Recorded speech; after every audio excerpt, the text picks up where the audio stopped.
بات کریں گے نفی اسبات کا طریقہ.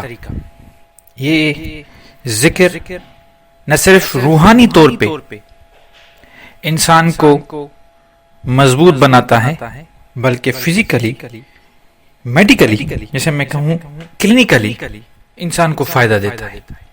ابھی کیسے فائدہ دیتا ہے اس کے لیے آپ کو یہ پورا بیان سننا پڑے گا، جس میں انشاءاللہ آپ کو معلوم پڑ جائے گا. پہلے تو بات کریں گے نفی اسبات ہے کیا. نفی کا مطلب انکار، اسبات کا مطلب اقرار. انکار کون سا ہم کرتے ہیں؟ لا الہ، یہ ذکر ہے. کوئی الہ نہیں، کوئی خدا نہیں، نو گاڈ. پھر اقرار کرتے ہیں. اسبات کیا ہوتا ہے؟ الا اللہ، اللہ کے سوا، ایکسپٹ اللہ. پہلے نفی پھر اقرار. لا الہ الا اللہ، نو گاڈ ایکسپٹ اللہ. یہ ہو گیا ہمارا نفی اسبات کا ایک کلمہ.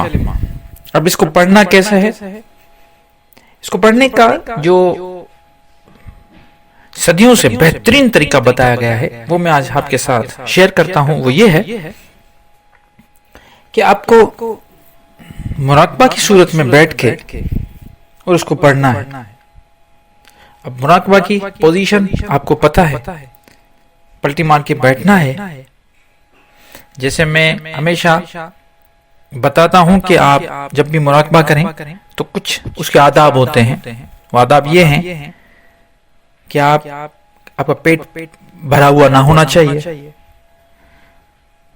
اس کے بعد آپ کے کپڑے ڈھیلے ہونے چاہیے. آس پاس کا ماحول خوشگوار، آکسیجن بھرا ہونا چاہیے. کوئی نوائز پالوشن یا کسی بھی قسم کی کوئی پالوشن نہ ہو. بیٹھ گئے، دماغ بالکل فریش اور خالی ہونا چاہیے. کسی بھی سوچ سے آزاد ہو کر بیٹھ جائیں. اب جیسے میں نے آپ کو پہلے کہا تھا کہ اس سے آپ کو کلینکلی فائدہ بھی ہے، تو اب آپ کو وہ بتانے جا رہا ہوں. آپ بیٹھ گئے، بیٹھنے کے بعد سانسوں کی جب ایکسرسائز ہوگی، کیونکہ نفی اسبات ہم سانسوں کے ساتھ کریں گے. سانس اندر لیا، لا الہ، روکا جتنا روک سکے. سانس باہر نکلنا، الا اللہ. جیسے اندر سانس لیتے ہیں لا الہ، پھر باہر روکا، ہولڈ کیا، اس کے بعد اب یہ ایکسپینڈ، اس سے آپ کے پھیپھڑے ایکسپینڈ بھی ہوں گے. اب میں آپ کو کلینکلی جو بتا رہا ہوں وہ یہ ہے کہ آپ کے جو لنگس ہیں وہ ایکسپینڈ ہوں گے.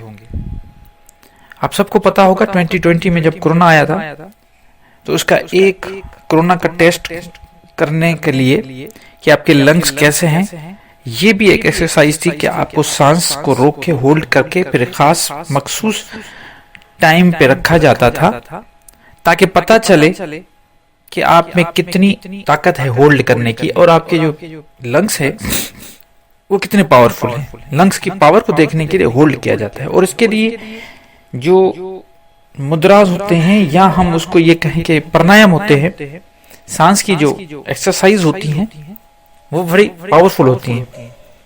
اس لیے یوگا میں سانس کی ایکسرسائز پہ بڑا دھیان دیا جاتا ہے.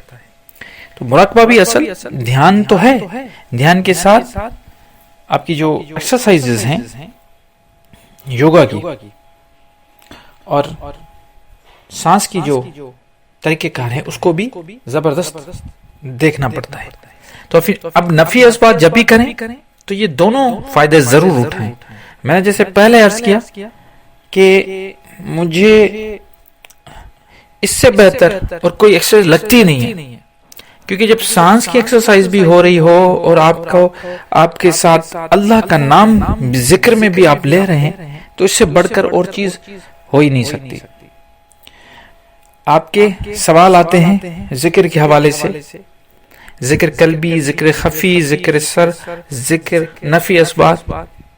تو یہ سارے ذکر اذکار کے لیے کسی بھی، میں تو نہیں کہتا کہ مجھ سے کوئی اجازت طلب کرے، کیونکہ اجازت کے بارے میں بار بار پوچھتے ہیں کہ آپ کی اجازت ہے کہ نہیں ہے. جب اللہ نے اجازت دے دی تو میں پھر کون ہوتا ہوں. میری طرف سے آپ کو اجازت ہے. اب یہ ذکر نفی اسبات کریں اور انشاءاللہ اس کے جو ڈھیروں فوائد ہیں اس کے لابھ حاصل کریں.